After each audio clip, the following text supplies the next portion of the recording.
दोस्तों नमस्कार, स्वागत है आपका TV1 भारतवर्ष में।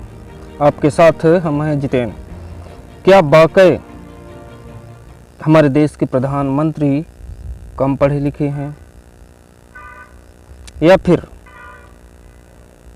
आम आदमी पार्टी उनकी डिग्री को लेकर जो सवाल उठा रही है, तो क्या वो सत्य है या फिर गलत है? इस पर करेंगे आज हम चर्चा कि आखिर अगर मोदी जी की डिग्रियां सही है तो फिर दिखाने में क्या तकलीफ है। जो भी डिग्री के बारे में पूछेगा तो उस पर जुर्माना लगेगा या फिर जेल जाएगा। इस समय पूरे संपूर्ण देश में सिर्फ एक ही सवाल विपक्ष भी उठा रहा है और आम आदमी तो उठा ही रही है। प्रधानमंत्री की डिग्री को लेकर आज एक आम आदमी के नेता संजय सिंह ने बाकायदा प्रेस वार्ता की और मोदी जी की डिग्री को फर्जी करार दे दिया। सुनिए कि आखिर संजय सिंह ने क्या कहा। प्रधानमंत्री की डिग्री का मामला जब से सामने आया है, पूरी की पूरी भारतीय जनता पार्टी बौखला गई है। सारे मंत्री, सारे प्रवक्ता, सारी की सारी भारतीय जनता पार्टी अपने प्रधानमंत्री के फर्जी डिग्री को सही साबित करने में जुट गई है। और मैं इसको फर्जी डिग्री क्यों कह रहा हूं? इसलिए कह रहा हूं कि प्रधानमंत्री जी ने जो डिग्री सार्वजनिक की है, प्रधानमंत्री जी की जो डिग्री गृह मंत्री अमित शाह जी के द्वारा प्रेस कॉन्फ्रेंस में दिखाई गई है, वो डिग्री अपने आप में कई सवाल खड़े करती है। अभी सिलसिलेवार करके मैं आपके सामने बताऊंगा। लेकिन एक बात बहुत स्पष्ट है कि भारत के चुनाव आयोग का नियम यह कहता है कि अगर आप अपनी संपत्ति के बारे में कोई गलत जानकारी देते हैं, अगर आप अपनी डिग्री के बारे में कोई जानकारी गलत देते हैं, तो आपकी सदस्यता रद्द हो सकती है। यानी भारत के प्रधानमंत्री की डिग्री जांच करा ली जाए, वो फर्जी निकलती है, तो मोदी जी की सदस्यता पूरी तरीके से रद्द हो जाएगी। वो न सांसद बचेंगे, न चुनाव लड़ने के योग्य बचेंगे, क्योंकि एक बहुत बड़ा फर्जीवाड़ा है भारत के प्रधानमंत्री की ओर से। तो इसलिए अब मैं आपको सिलसिलेवार करके बताऊंगा कि इनकी डिग्री फर्जी कैसे। नंबर एक, ये वो डिग्री है जो गृह मंत्री अमित शाह ने प्रेस कॉन्फ्रेंस करके दिखाई थी और कहा था कि प्रधानमंत्री की मास्टर डिग्री ये है। गुजरात विश्वविद्यालय से उन्होंने मास्टर ऑफ आर्ट्स किया है। अब इस डिग्री में देखिए आप, नकल के लिए भी अकल चाहिए होती है, लेकिन इस नकल में अकल का इस्तेमाल नहीं किया गया। यहां पर यूनिवर्सिटी लिखा हुआ है और यूनिवर्सिटी की स्पेलिंग में विक्ट्री का वी जो आता है, उसके इस्तेमाल की जगह बैट का भी इस्तेमाल किया गया है। यह हो गया यूनिवर्सिटी। तो हमारे मोदी जी यूनिवर्सिटी से पढ़ाई किए हुए हैं और इसी सर्टिफिकेट में एक जगह और यूनिवर्सिटी लिखा हुआ है, नीचे उसकी अंग्रेजी ठीक लिखी हुई है। यहां बी आ गया, यहां पे विक्ट्री का भी आ गया। ये देखिए आप, इसी सर्टिफिकेट की बात कर रहा हूं जो गृह मंत्री जी ने दिखाई। दूसरा, मास्टर ऑफ आर्ट्स जिस फॉन्ट के अंदर लिखा गया है, जिस फॉन्ट में, यानी कि जिस लिपि शैली में मास्टर ऑफ आर्ट्स लिखा गया है। इस लिपि शैली की शुरुआत 1992 में हुई है। यह फॉन्ट, यह लिपि शैली, मास्टर ऑफ आर्ट्स जिसमें लिखा गया है, यह लिपि शैली आई है, यह फॉन्ट आया है 1992 में। और प्रधानमंत्री जी का क्या दावा है कि उन्होंने 1983 में ही एमए पास कर लिया था। यह है दूसरा सवाल। अब तीसरा सवाल और सबसे बड़ा सवाल यह है प्रधानमंत्री जी का। मैं स्कूली शिक्षा गांव में किया और जैसा मैडम बता रही थी ना कि अपनी शिक्षा के कारण आदमी आगे नहीं बढ़ता, तो मेरी शिक्षा ही नहीं हुई। तो ये प्रधानमंत्री जी का वक्तव्य है, मेरा नहीं, माफ कीजिएगा।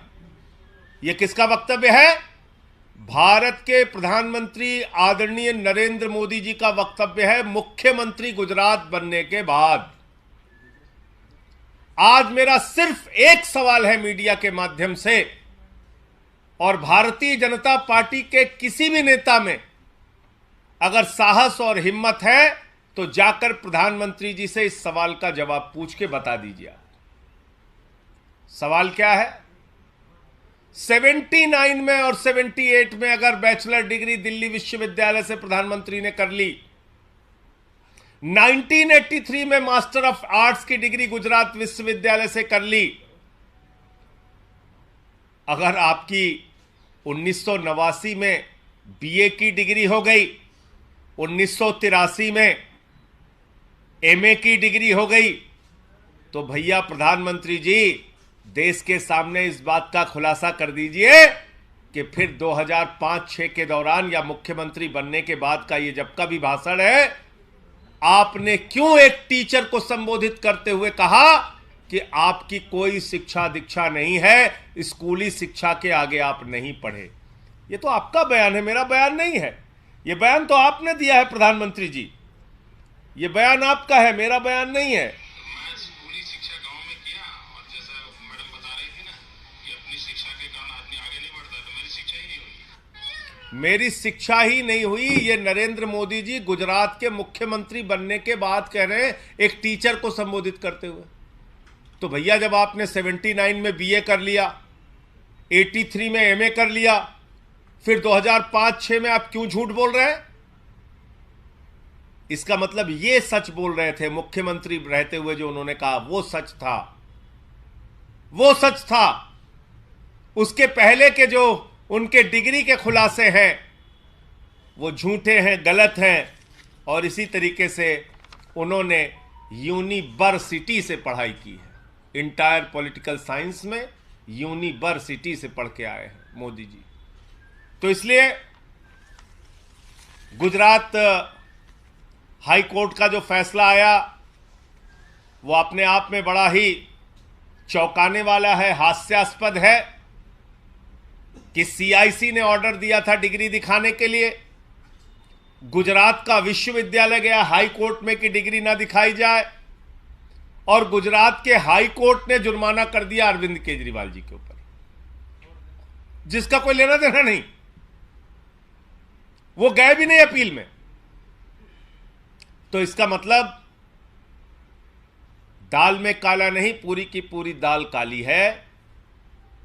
और नकल के लिए भी अकल चाहिए, उस अकल का भी इस्तेमाल यह डिग्री दिखाते समय नहीं किया गया है।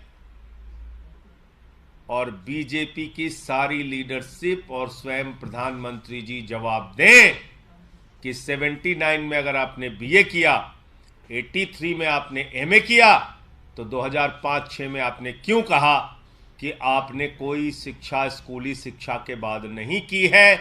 अर्थात या तो आपकी डिग्री फर्जी है या आपका बयान झूठा है। दो में से एक ही बात हो सकती है। आपका कोई प्रश्न हो आप पूछ सकते हैं। आप लोग भी सवाल उठा रहे हैं, बीजेपी का लगातार निराकरण आ रहा है। बीजेपी के लोग कह रहे हैं कि ये सवाल इसलिए उठाए जा रहे हैं क्योंकि जो भ्रष्टाचार के मामले में ध्यान रखाया जा सके। और देखिए, भ्रष्टाचार के मामले में क्या बोला जाए? भ्रष्टाचार तो मोदी जी के साथ आसमान में घूम रहा है। इस भ्रष्टाचार का जवाब कौन देगा? ये भ्रष्टाचार जो आसमान में घूम रहा है, अडानी वाला, जिसमें आराम से लेटे हुए हैं मोदी जी, कह रहे हैं लूट ले बेटा लूट ले, सारा हिंदुस्तान लूट ले। देखिए आप, ये तस्वीर भूल गए आप, ये अडानी की तस्वीर है।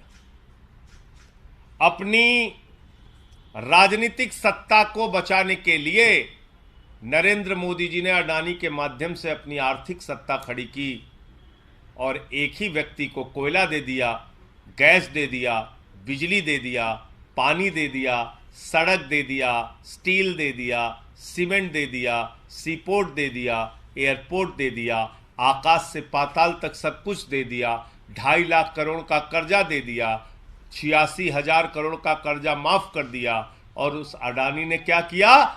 38 फर्जी कंपनियां दुनिया के तमाम देशों में अपने भाई के साथ मिलकर खोली। अकेले एक पते पे 6 कंपनी खोलकर मॉरिशस से 42,000 करोड़ रुपए अडानी की कंपनी में लगाया गया। ऐसे लाखों करोड़ रुपए का घोटाला और भ्रष्टाचार और काला धन अडानी की कंपनी में लगा है, जिसके हवाई जहाज में बैठकर भारत के प्रधानमंत्री घूमते हैं। आज तक इस घोटाले पर जेपीसी क्यों नहीं बनी? सारी की सारी पार्लियामेंट की पार्टियां एक स्वर में मांग कर रही हैं, जेपीसी बनाओ, जांच तो कराओ। जांच नहीं कराते, क्योंकि घोटाले में भारत के प्रधानमंत्री और भारत की सरकार सर से पांव तक डूबी हुई है। यह है सच्चाई। और कोई प्रश्न हो आप लोगों का? धन्यवाद। गुजरात हाई कोर्ट के सामने आया जो 2002 के दंगे पे जो मामले में जो रेप और मर्डर के आरोपी थे उन 26 लोगों को रिहा कर दिया गया है।